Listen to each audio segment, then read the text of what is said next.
Monsoon part 1-এর ভিডিওতে আমরা আপনাদের কালিম্পংয়ে পৌঁছানোর পর কি খেয়েছিলাম, কোথায় খেয়েছিলাম সেগুলো উল্লেখ করেছি। চলুন এবার পার্ট 2 শুরু করা যাক। মনোরম পরিবেশ উপভোগ করতে করতে আমরা পৌঁছালাম মনসুনে। এই সুন্দর হোমস্টেতে আমরা ছিলাম, যার নাম ওন্ডারউড রিট্রিট। হোমস্টের দোতলায় ব্যালকনি সংলগ্ন একটি ঘরে আমরা ছিলাম। ব্যালকনি থেকে ভিউটা ছিল অসম্ভব সুন্দর। এরপর বেশ খিদে পেয়ে গিয়েছিল আমাদের অতটা জার্নি করার পর। যেহেতু আমরা দুপুরে পৌঁছেছিলাম তাই লাঞ্চ দিয়ে শুরুটা হয়েছিল।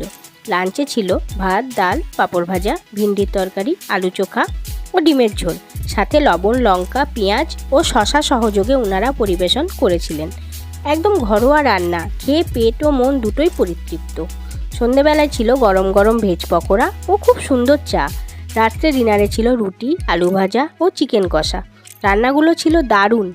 পার্ট 3-এর ভিডিওতে আমরা আর কি খেলাম সেগুলো জানাবো আপনাদের। ততদিন ভালো থাকুন ও ভালো খেতে থাকুন।